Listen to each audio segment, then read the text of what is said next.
Welcome to LOA Today. Video soon, yeah? Walt Thiessen and life coach Louis Souza here. Today is Monday, February the 11th, 2019. It's 8 a.m. in New York, 5 a.m. in Los Angeles, 1 p.m. in London, Sydney, Australia is at 12 midnight. Wherever you are in the world, thank you for tuning in to yet another episode of LOA Today, your daily dose of happy. And Louis, I was looking at something that one of our listeners sent to Joel and I over the weekend. Paula had tuned into an episode that Joel and I did a few weeks back, and we gave her some help and so forth. And so I think this is kind of like a thank you. She sent me a video. It was actually more of an audio, but it was on YouTube, of a gentleman named John Earl Shoaf. Have you ever heard of him? Oh, yeah, Shoaf. Shoaf was Jim Rohn's mentor, right, if I'm not mistaken. Exactly, yeah. And she was... I was a big fan of Jim Rohn. She was emphasizing that this was an early law of attraction thing, and she found it to be very helpful. And it was very well laid out, I have to say. But what was interesting to me more than anything else, besides Jim Rohn, this guy was also a mentor to a couple of other famous people. One was Mary Kay Ashenfelter, who was the founder of Mary Kay Cosmetics. And let's see, who was the other one? Yeah.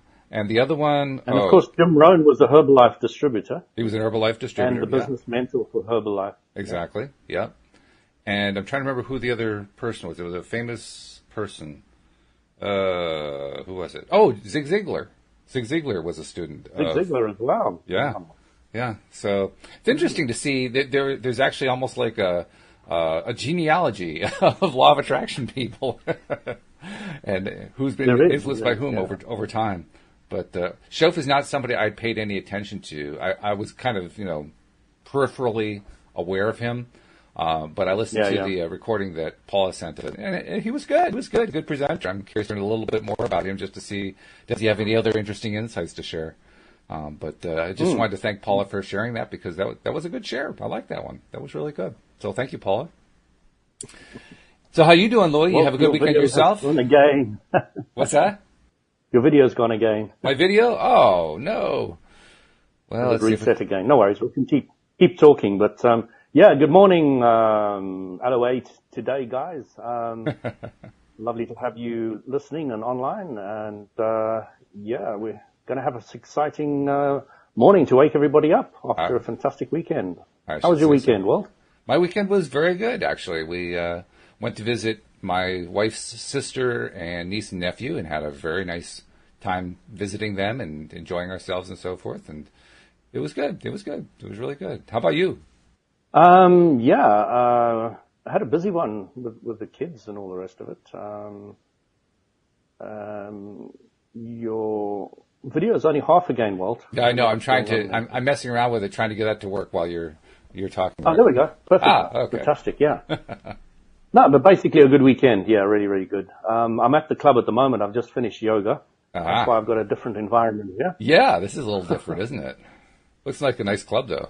Oh, it's great. It's got loads of tennis courts and beautiful gym and 2 swimming pools, and they're just building a spa area where you've got waterfalls and plunge pools and special steam rooms and sauna rooms and all that. So really looking forward to adding that to the mix as well. Yeah. Really nice club. Very good. Yeah, it's fantastic.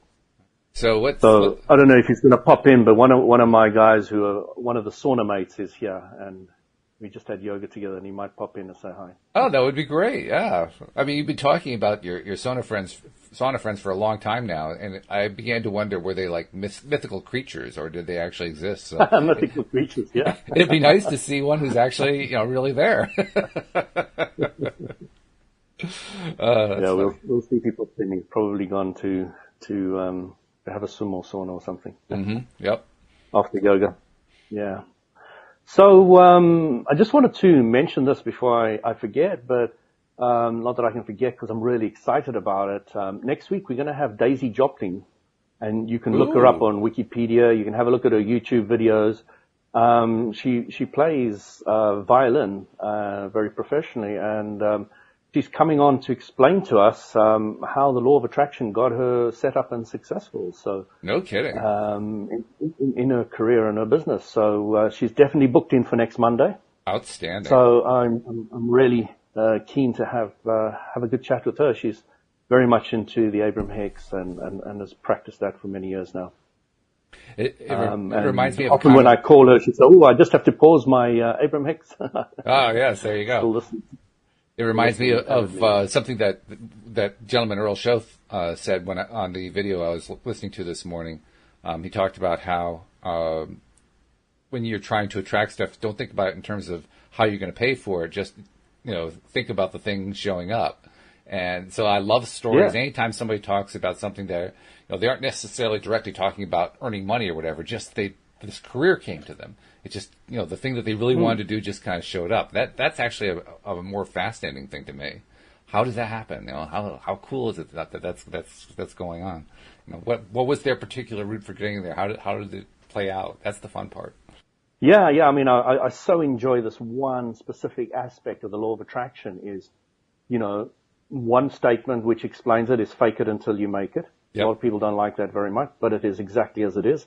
The other one is imagine it so clearly and enjoy it so much without actually having it and then not needing it, and then it'll manifest. Mm-hmm.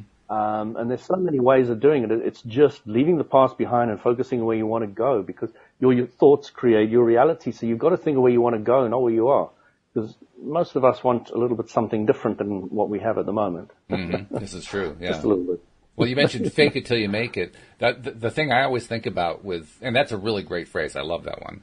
But it does have sort of a side part of it to kind of be aware of. The reason some people have that downer, of course, about fake it till you make it is if you're faking it and you're in a position of not feeling good, you're that position of lack and you're focusing on that. Well, faking till you make it while you're focusing on lack isn't going to do you a whole lot of good.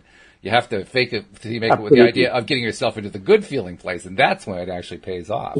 But yeah, it can be like a two-way street. Yeah, every subject's two subjects. Yeah, and exactly. Once you get that, Walt, which you very clearly have got nailed,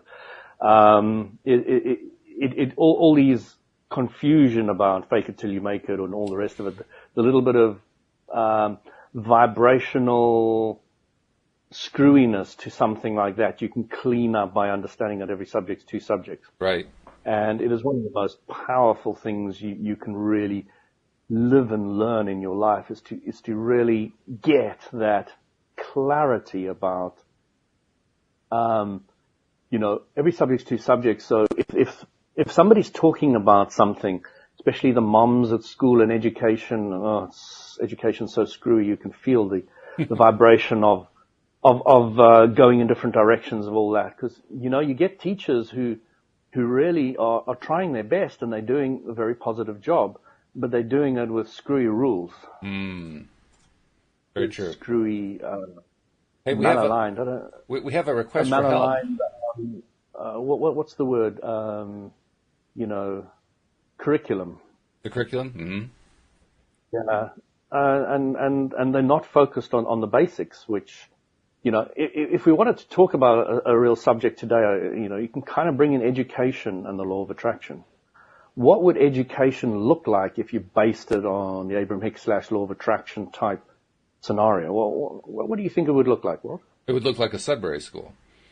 And I say that because I helped to found a Sudbury school, and I know what they're like. They are schools where... That's the one they recommend, isn't it? It is, yes. And that's fantastic. Louise Do you know where they are? Oh, yeah. Well, the Sudbury Valley School, the original one, is about 2 hours from where we live, in just outside of Boston, Massachusetts, in the Framingham area. But we also helped to found a much smaller one. And you helped set it up? Not that one, no. We helped to found another one near us in New Britain, Connecticut, which opened a year to the day after 9/11. As sort of like an antidote, because we wanted to make it, we wanted to fix the date September 11th. That didn't have a very happy antecedent at that point. So we wanted to try to turn that around a little bit. But I love the model. The model is, when I first heard about it, it was long before I'd ever heard about law of attraction. But I loved it because it's the same kind of feeling that you get when you listen to Abraham for the first time. You listen to it and you say, well, yeah, I agree with that. Well, yeah, that feels right. That feels right, too. It's the same thing when you're listening to the Sudbury stuff or reading their materials. Because the entire thing is based on the idea of the student being in total control of their own education. Students do, well, you hardly even call them students because most of the time it doesn't look like they're studying from a traditional perspective. Most of the time they're socializing and playing games and things like that, which drives parents nuts. But actually, and you and I can, both agree with this, I'm sure, that's when they're doing their best learning. They're learning how to communicate. They're learning from each other. And it turns out that's actually the best way for a kid to learn. Like every kid who goes through a Sudbury school learns to read somewhere between when they first arrive and age 12. And wow, it's 100%. Fantastic. It's a 100% success rate. And a lot of the time, the staff members have no idea how they do it because it happens surreptitiously. It's just a natural progression. Exactly. Yeah. Or there's very often they teach each other. You must learn how to read. You've got to read lots of books. You've got to do this. None of that. None of that exists. Mathematics, same kind of thing. Arithmetic. One of their famous stories, I love this story, is a group of kids. The way the school is organized, the administrative group is called the school meeting. All the students have a vote in it, plus staff members have a vote, but the students outweigh the staff members in numbers, so they really do have control. And there's also a judiciary committee to deal with offenses of various kinds that are like damaging property or harming others or things like that.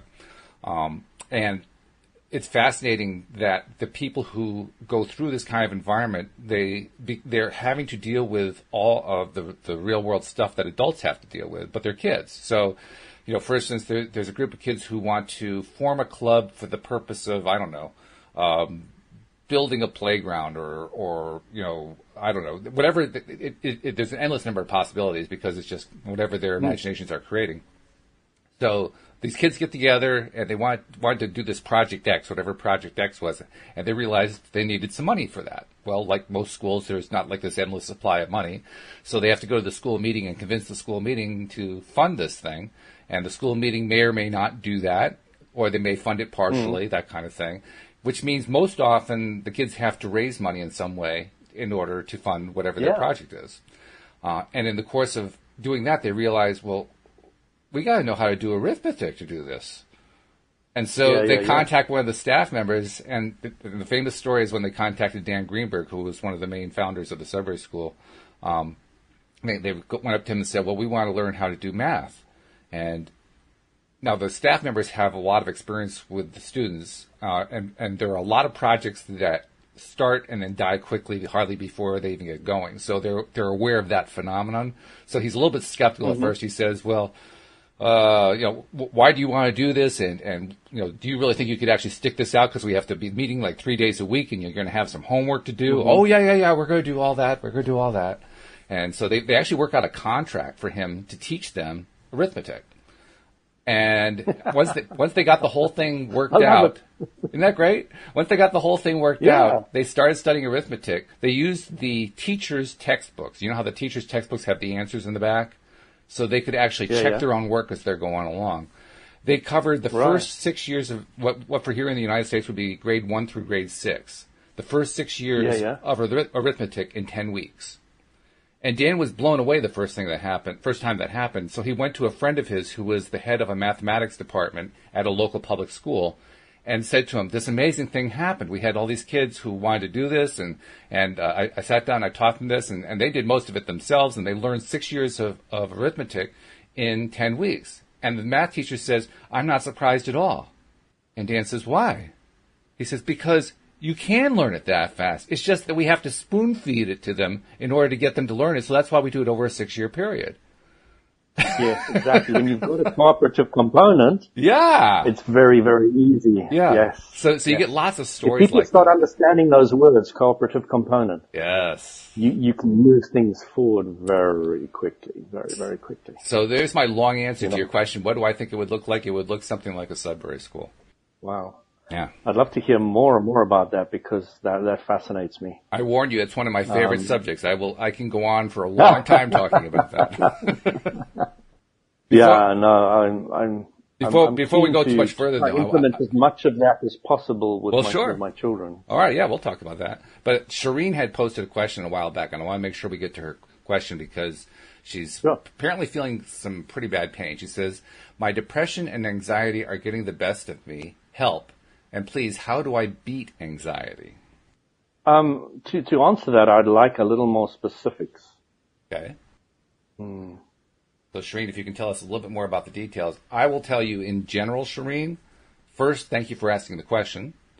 Second, more details will help. And then third, how do you beat anxiety? The most obvious answer in the world, you change the subject.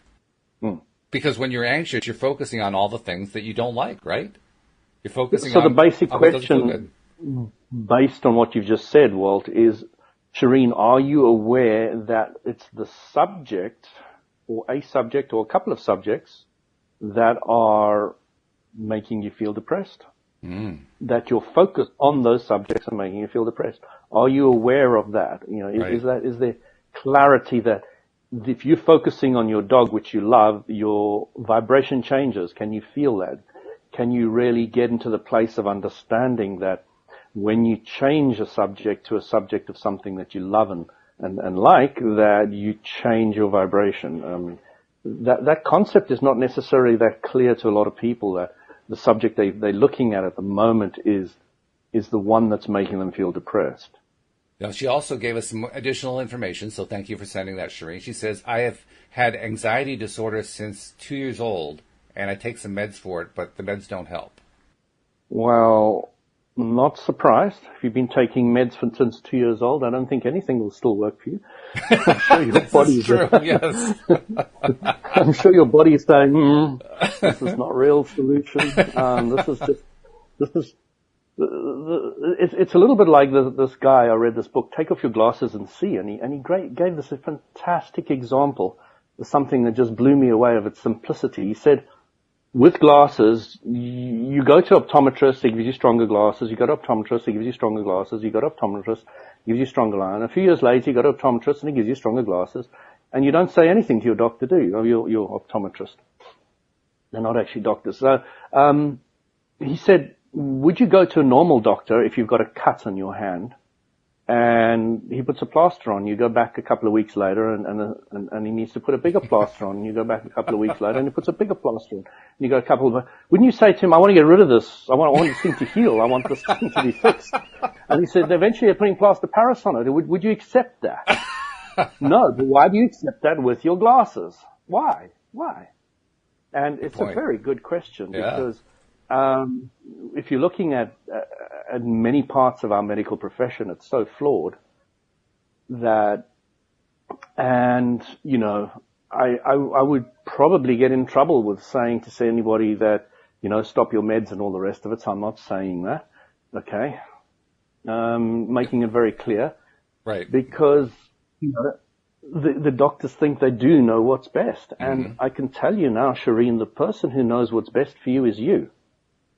And some people will deny that, and they will say it's not right. But I can tell you now that if you start listening to your emotions, you start feeling what medication feels better for you, how much of it feels better for you, or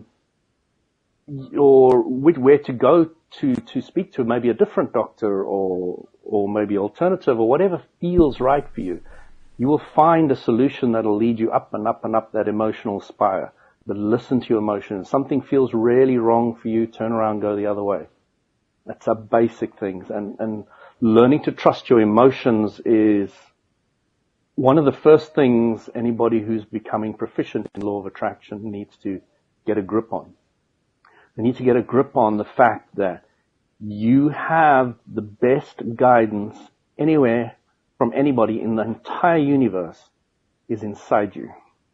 And it's not an easy thing for a lot of people to first of all really grasp the concept, and then second of all start practicing it on a daily basis, always feeling what feels better, what feels better, what feels better. And once you do that, I promise you, you just start spiraling upwards like nothing. You just start going through the roof. But it's a learning process, a learning to trust your higher self does know. And if you want to know what faith is really the fact that you have a vortex, and that vortex knows everything that you want, and it's your higher self, and your higher self knows exactly what to bring to you in the next stage. It knows exactly who, when, how. You've just got to listen to your emotions, follow what feels better. And it's just amazing. It's an amazing journey once you start stepping on there, trusting yourself. That's very good. I like that. And she gave us more information, and what you just said fits perfectly to the new information. She says her son is a special needs child. She says, I'm seeking a full-time job, but I haven't gotten any offers. I have panic attacks, and this has happened in my most recent interviews. Again, the answer you just gave is perfect for that. I love what you said. That learning to trust the feeling and asking yourself that question over and over again. What feels better? Where's the better feeling thought? Where am I going that actually Exactly. deep down I can just tell that over there seems it doesn't have to be a lot better either. Just a little bit better. Just a little bit better. Exactly. Take little steps. Yeah. Follow it. But the interesting thing is why we're so not adept at doing this is nobody ever taught you when you were young. Nobody ever said, Walt, your emotions are your guidance. It's 100% accurate. Listen to it. Boy, I wish they told me that. And if they did that to you when you were a baby, they did that to you when you were very young. I say to my daughter, often I said, maybe if what I'm saying to you doesn't feel right, then it's wrong for you. I don't have all the answers. I'm just here to guide you a little bit. I'm here to give you a bit of food and a roof over your head for a while. Mm-hmm. That's my only job. That's true. The rest is up to you. Yeah. And I'm teaching you to question everything I say. I'm not one of those parents that needs you to believe what I'm saying, agree with what I'm saying, and do what I say. It doesn't work like that. I like something but, I do have very clear ways of making sure she understands what I want as well. So. I just lost my video. I just saw something that Sarah posted that is a nice adjunct to what we've been talking about. She says, anxiety is thinking too much about the past or the future. You need to bring your mind back to the present moment and really try and focus on the now. I focus on beautiful things, maybe a stunning view, etc. And she left it there, but the implication being that it helps shift the way you're feeling, which is true. I find that to be true regularly. It's one of my favorite things. Who was that? That was Sarah who suggested those ideas. Sarah. Hi, Sarah. Yeah. Sarah, the important thing to understand is that you can't think about the future and you can't think about the past in any other place but the present. This is true. Which I think she was actually saying in a sense. Yeah. It's just something you got to be really clear about because sometimes we think that we're not living in the present when that's the only place we can live. There is no other place to be. We just may not be as aware of it as the reality is. There is no other time but you and me right now. That's Nothing right. else exists. Yeah. I can think about where I want to be tomorrow, and my thoughts will create that reality. I can think of where I was in the past that I didn't like, and I can bring that reality into my present. Right. But you've got to be really clear about what you want to bring into your present with your thoughts. So just dream and enjoy and visualize and have fun with where you want to go. And don't care about how it happens. Don't care that it hasn't happened yet. Just enjoy it so much. Really get into the feel of it, of where you want to be. And then you'll move forward. And you'll find, as I said before, I think on a couple of podcasts ago, you're going to really find that law of attraction people are very flexible and they're able to move quickly. Yes, that's true. One situation. Or at least they're learning to move quicker. They may not yet know how to move quickly, but because they're on the path of learning this stuff, they are learning to move quicker. Yeah. Yeah. I agree with that. Quicker and quicker and quicker. And also, Soretta had a little news to share. She says, I forgot to tell you my good news. You all helped me manifest a buyer for my farm. It was on the market for 10 days, and I got the exact dollar amount that I wanted to get. So, congratulations, Soretta. That is great. Wonderful news. I love hearing stories like that. So I'd love to hear your method of visualization. What did you do? Did you do anything? Ooh, good question. Or did you just put out a short thought saying, yeah, I want it sold? I'll look for an answer. She hasn't typed anything yet. And also, I wanted to go back to Shireen for a minute. Shireen, I don't know if you feel like we've answered your question sufficiently. If you feel like you need more information, please type in more, and we'll be glad to address it more for you. Because when you're in that kind of really bad place like that, it's rough. It's a rough place to be, and it's rough. Sometimes it's rough to just think. It's rough to just focus because you're so consumed with that negative vortex you're in. So obviously you're the one who has to make the change. obviously you're the one who has to shift your thought process. But if we've not explained it in a way that's going to be most helpful to you, please let us know. We'll be glad to try to make it a little bit more clear for you. So one of the things I find a lot of law of attraction people do, Walt, and it is hit people down that you're negative, so just get positive, okay? And it is really demeaning. I see it many times on the group where somebody's feeling depressed, they've got a problem with this, and they'll say, well, you're negative, of course it's not going to work. And it's not a very helpful way of presenting it. Yeah, that's true. Because if you're in a place where you can't really accept easily that big shift, it's because you're in a place where you can't really accept the big shift. Whoops, I think we just lost Louis. Hopefully he'll be back shortly. But when you're in that place where that big shift is too big, you can't see the other side. You can't see the other end of it. So that's why there's such a great benefit in doing the little tiny small steps. Oh, there he is. He's back again. Hello there. Yeah. Little network issue here. Yeah, well, that does happen. But I started to finish your answer, but why don't you go ahead and give your answer the way you were going to do it? I got a bit thrown by the whole network reconnecting. What was I saying? I know how that is. Yeah. What was I talking about? You were talking about people who say just turn positive. Yeah. So telling somebody who's focusedly negative to go focusedly positive, the gap is just too big. Mm-hmm. Too big. Yeah. So this is something I understood about one of our other listeners, and I was chatting to her, and I found out that even though they've listened to us many, many times, they do not understand the emotional guidance scale. Mm. All right? That's worth talking about. So the emotional guidance scale is so important. If you want to know where you are, you look at the scale, you see where you are generally, and you try and move to the next one. If you are depressed, you're looking to go to revenge. And now, it sounds terrible, but it's the way it works. The amount of relief and release you're going to get to go from depressed to revenge is huge.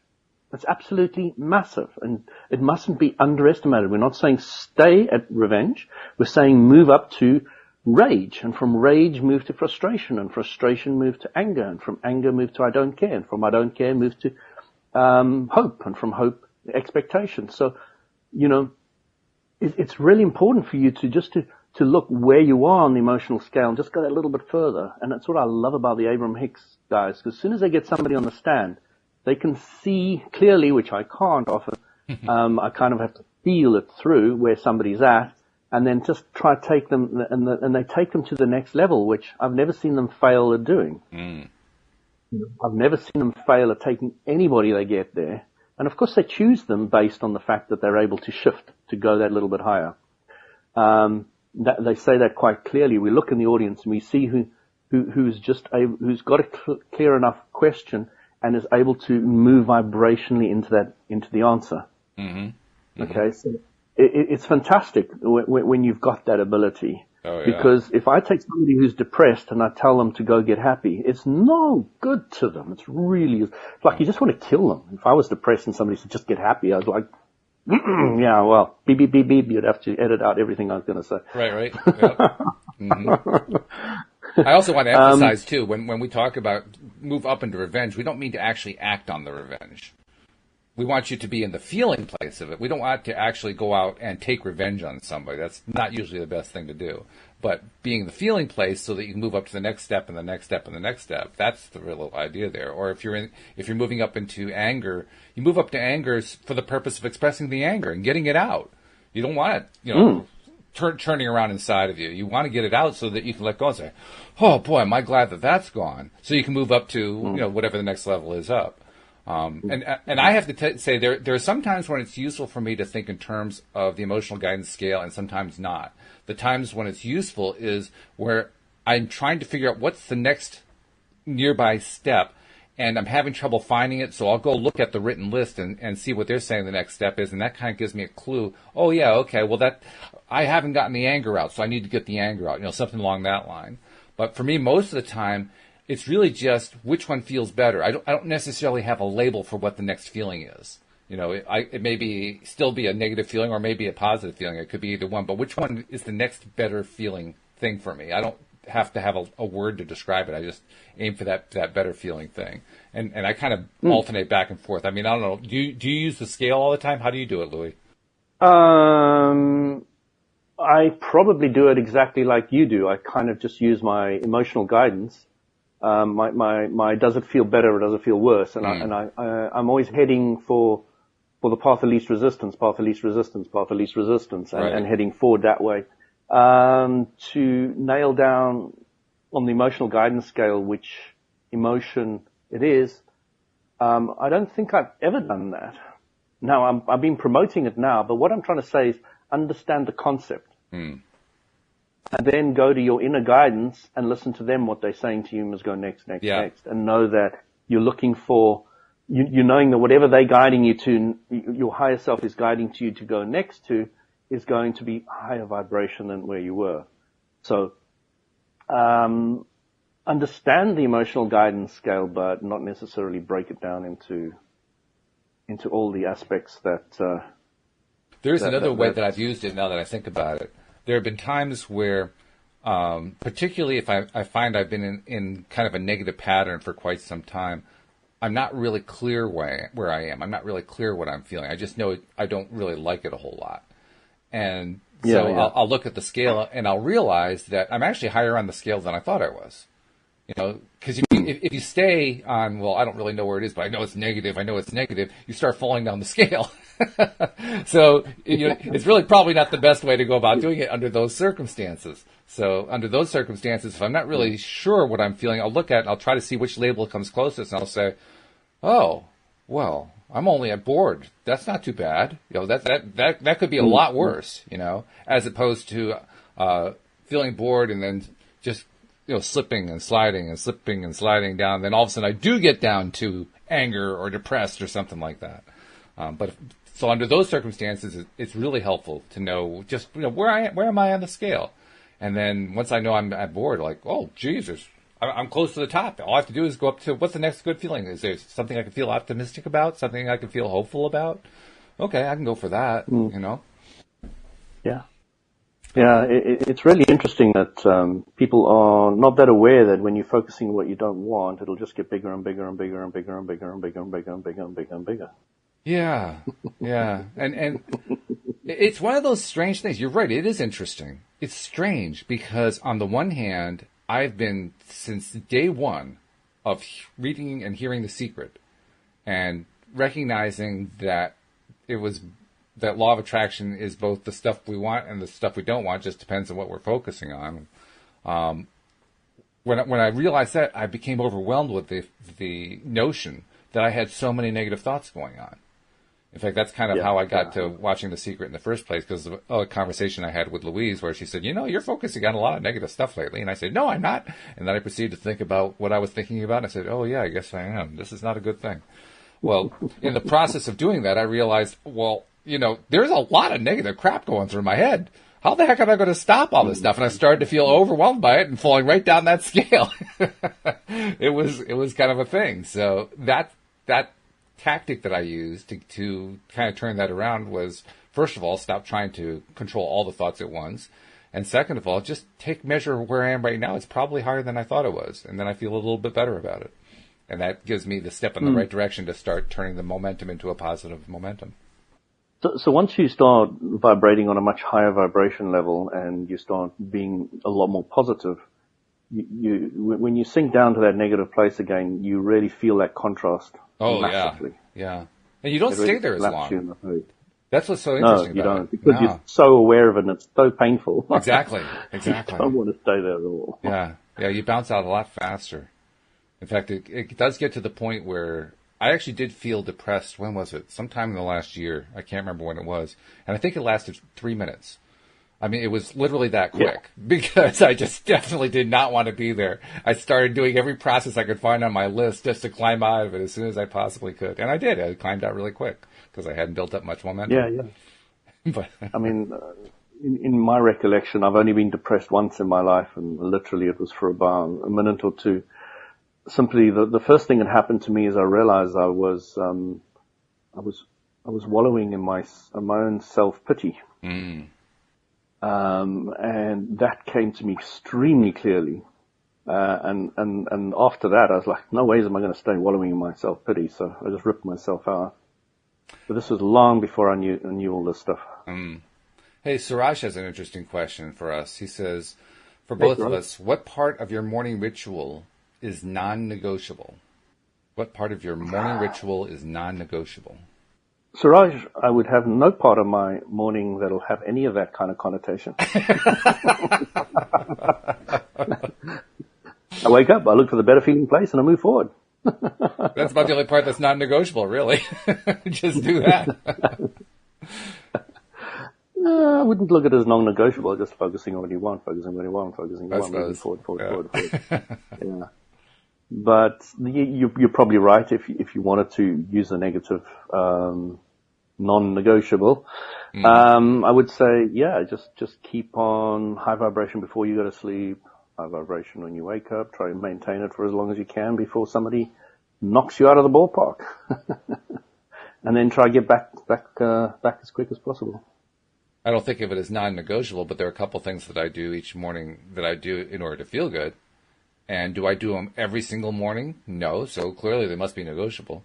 But I do them most mornings. Like I start off almost every morning with my mirror exercises because it's a nice way to get myself into a higher flying place, a better feeling place pretty quickly. So I don't think I'd call that non-negotiable, but I would call it habitual or nearly habitual, and not something that I like to miss. But I don't really think about it. You're right. It is a very negative way to express it, non-negotiable. It sounds like, oh, God, I got to grasp onto this thing and hang on to it for dear life. It's not that at all. It's more like, oh, wow, I get to feel good for a moment here. Hey, let's do this. But, Walt, I don't wake up any morning not feeling good. So. Oh, I do. I still do. I don't feel I need to get myself into or focus in changing that vibration. It's not there. So I wake up totally excited about what's going to happen and where I'm going to go. So I'm experiencing that a lot more. But I can't say it was always like that. Definitely not. Yeah. And but LOA has definitely been a major part of it. Well, that's the good thing. That's the good news. The more that we focus on that good stuff, the more good mornings that we have. I mean, that's the common phrase, right? Good morning. But when you focus on feeling good, they really are all good mornings. Or they become more and more like good mornings. Absolutely. That's exactly how it works. So, it might sound depressing to somebody who's depressed that you're always waking up very happy, but it's just the way it is. Different people spin on different discs at different times, and there's nothing wrong about that. You must know that you're perfect wherever you're at. And when you start appreciating all the things that are going right for you, wherever you're at, then, you can really work to where you want to go. The only thing that doesn't work is when I keep hitting the wrong button on the wrong keyboard and knocking my video out. But other than that, well, it's your fault. No, it's not fault. It's just I just hit the different key to get to the different place. That's all it is. Fault has nothing to do with it. You're getting to know what you don't want, so you have a better idea what you do want. I do that really well, I have to say. I'm an expert at knowing what I don't want. Don't Siraj says that's what we see in the movie The Silent Flute, when David Carradine plays 4 separate roles as the blind man, the monkey man, Death, and Changsha. Wow, he really did watch that movie closely. I guess he did. Yeah. Well done. So, a phenomenal movie, but again, don't forget that the new LOA teachings is on a completely different level to those old ones. And it's important to understand the difference between some of the good old teachings and some of the better teachings now. Well, there is a significant clarity that is coming with the new stuff. There is clarity that's coming. There's also, I don't know how to describe it. Some people call this Akashic records and things like that. But I know exactly what that is, yeah. But there's like a shared DNA, there's a shared signal, the fact that we're part of source energy. I'm not sure exactly what it is, but along those lines where some kind of advance takes place, like Abraham coming along and teaching law of attraction in a more clear way than has ever been done before. And it starts to seep in everywhere. Even when people aren't aware of it, it's just kind of seeping in. Yeah. And I think that's one of the main reasons why when those of us were exposed to Abraham teachings for the first time, we instantly say, yes, that fits, I can feel it. That just fits what I already knew deep down inside. Why didn't I know that? But I did know that. Why didn't I know that? But I did know that. It's just, it just keeps coming and coming and coming and feeling good. And all of a sudden, wow, there it is. And it's because of that. I think it's because of that connection. It's because of that. I don't know what to call it. It's the connection to source energy. And I see we just lost Louis, but it's that connect. Oh, there he is. He's back again. But it's just that connection to source energy where we just get. It's like we're getting the advanced notice. It's like we're the tipster in residence who's getting the advanced tip on who's going to win the horse race, but we don't even realize we're getting the tip. That's the way I think of that source energy connection. So, I don't know. I'm kind of ranting a little bit here, Louis.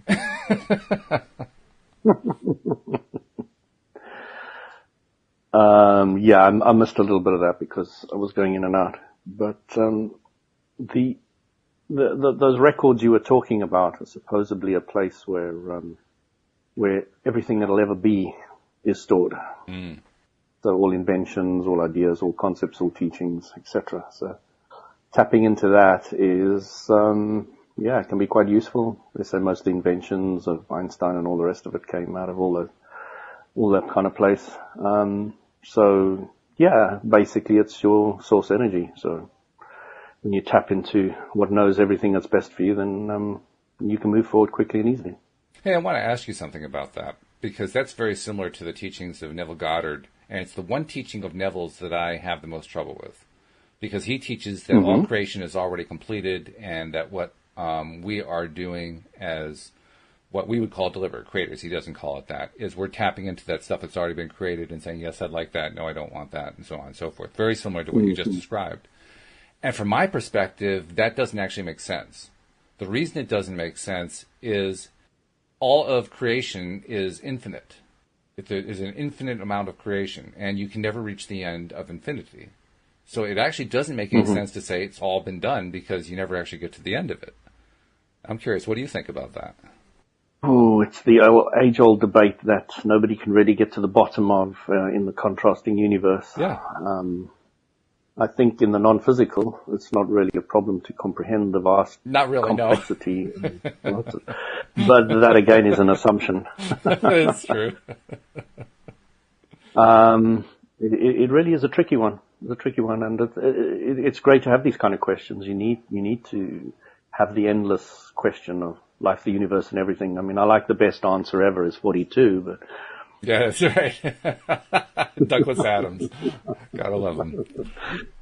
Well, actually, that was one of the reasons why I liked Abraham Hicks, because Abraham Hicks called us deliberate creators, and to me, that phrase implies that creation isn't done yet, which makes a lot of sense to me. That creation can never be done. In fact, they said it themselves. You can't get it wrong, and you'll never get it done. And you'll never get it done because you can never get it wrong. Yeah. Yeah. So, to me, that's pretty clear. I was thinking about that just before the call, actually. Really? That particular phrase? Yeah. Yeah. And it's like digging into that is, why can you never get it done? Mm-hmm. What did you come up with? Because you can never get it wrong. Why can you never get it wrong? Because everything's always working out for you. Okay. It really sends you on a bit of a trip. Yes, it does. How to really grasp all that and get it down pat and work with it and run with it. But it is implying that whole statement is really trying to get you to live in the present. Mm-hmm. Know that your power is in the moment. Yes, is in the now. And that's really the bottom line right there. It's not just living in the present, because, like you said earlier, we can't avoid living in the present. That's where we are at all times. It's more focusing on the present. Awareness. Yeah, the awareness. Exactly. Yeah. Because that's where we get the power. It's funny, we try to generate power by thinking about the past or the future, and how it's almost like being in an automobile on ice.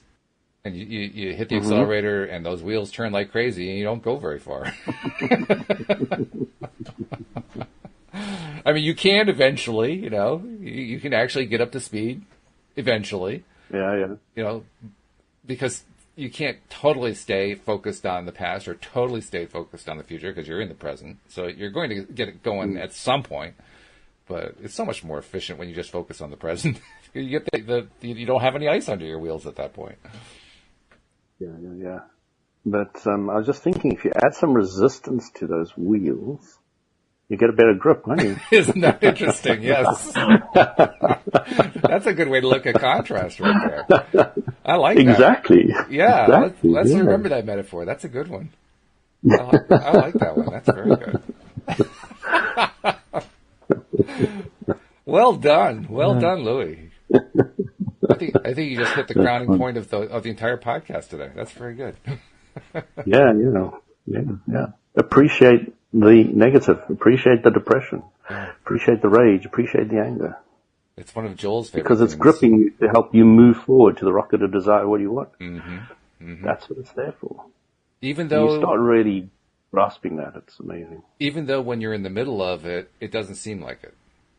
Right? Because if you're in the middle of something that's nasty, it just doesn't feel like anything's ever going to get better. It doesn't feel like anything's improving. But it is. Yeah. The wheels on an active vibration can really spin fast. Mm-hmm. And they can spin fast negatively and they can spin fast positively. But when they're spinning fast negatively, you really feel you're lost.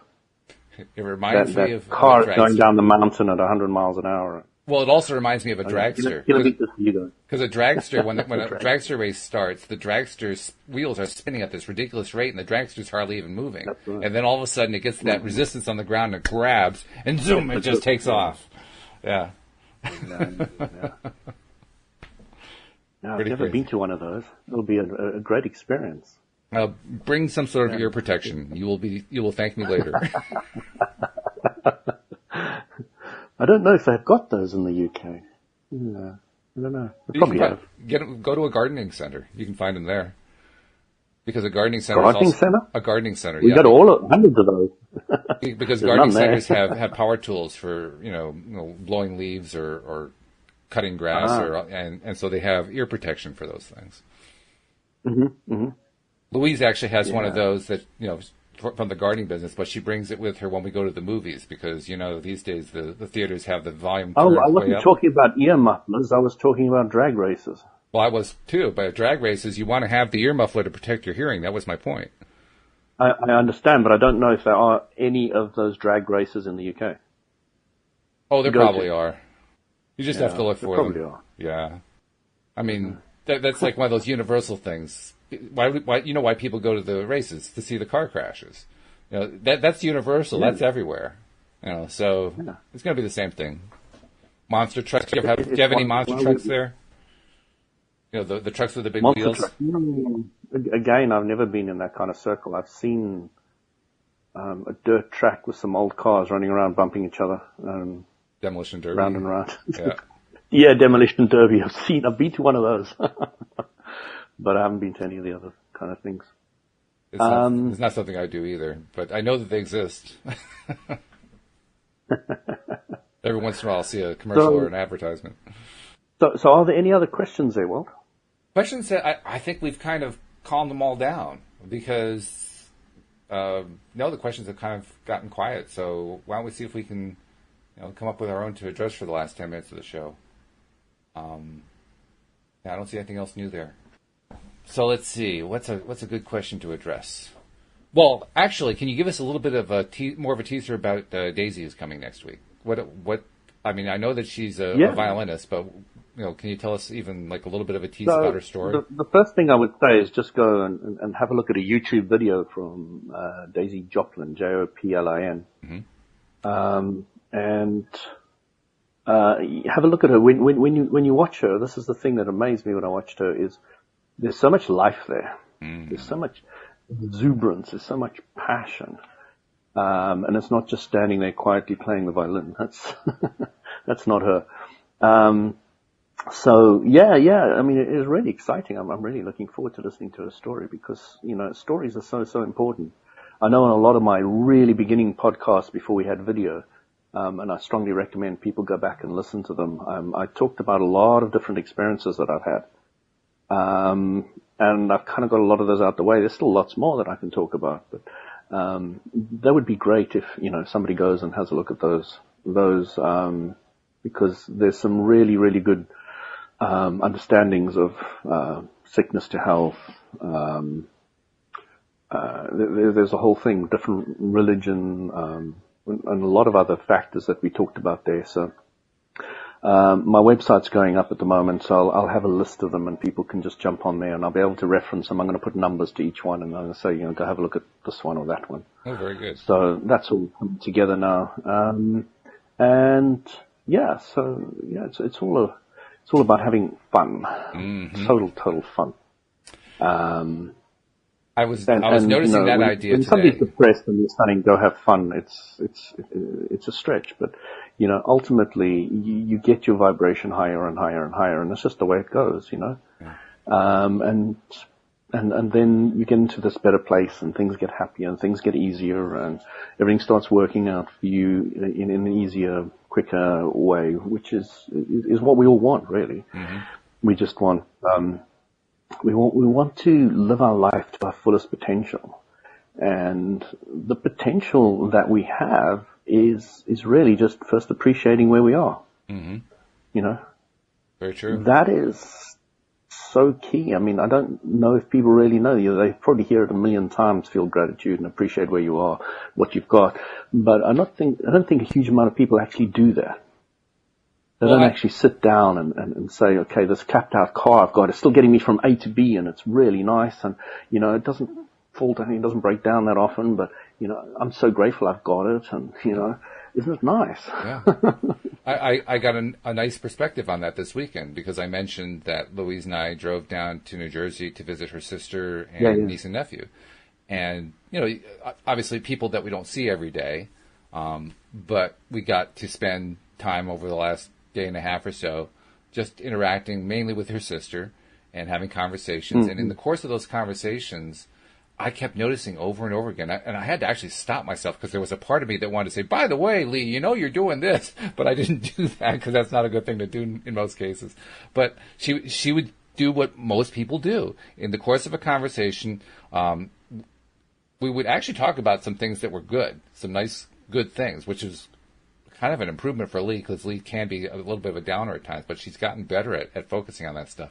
And then in the middle of the conversation, she would shift over to, but this other thing that's going on that's just not a good thing. And she just had to, it's like, no, I have to direct the conversation over here right now. It really caught my attention how so many of us do that so regularly throughout our days, and we don't even realize we're doing it. But in the course of doing that, we set ourselves up.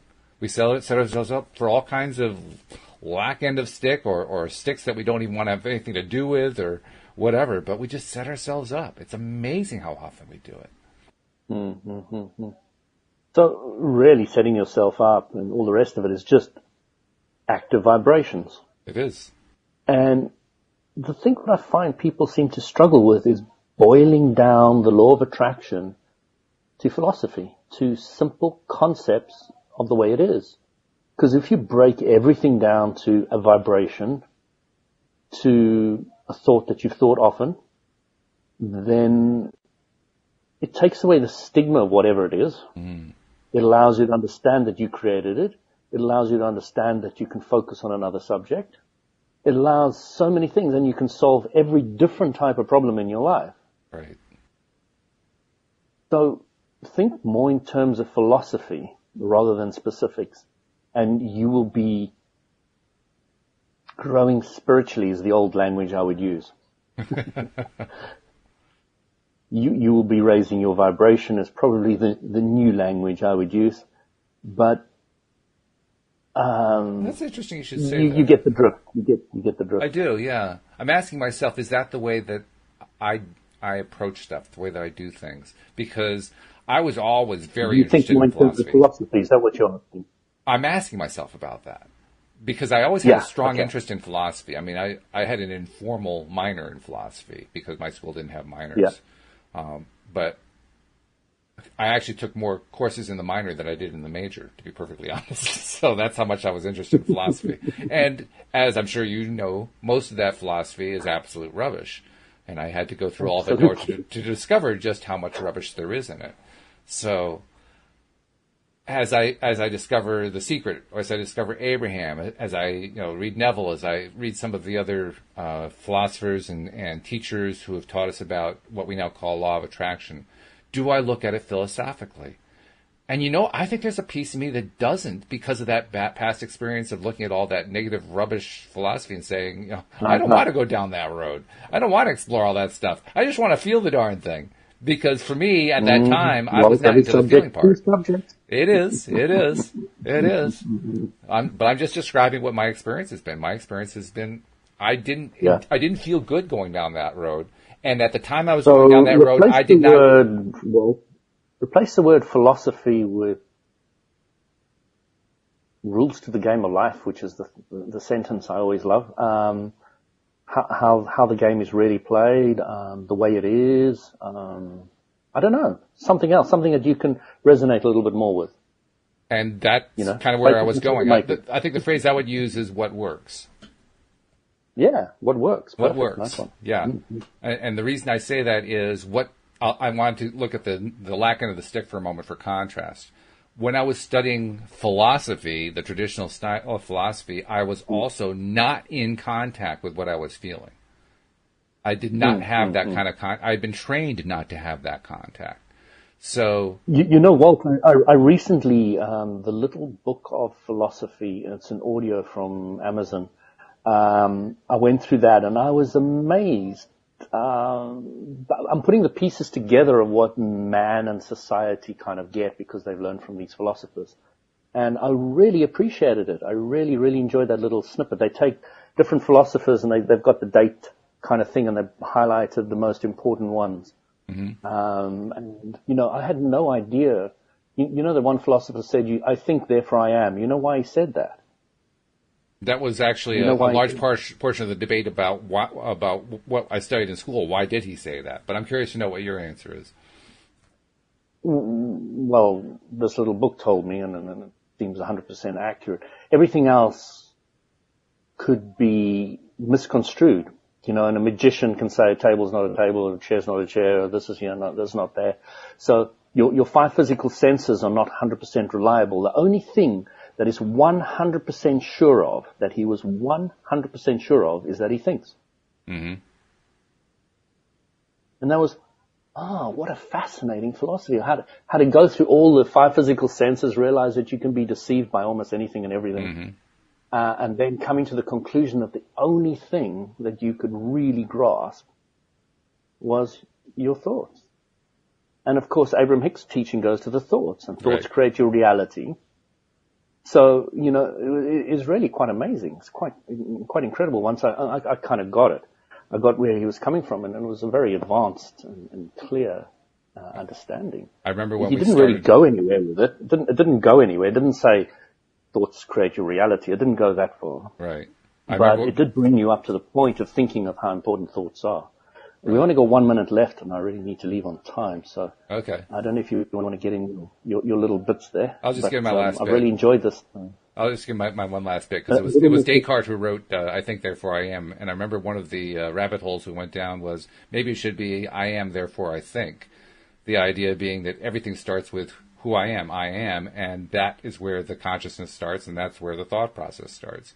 But ultimately, what it really comes down to is doing the thinking.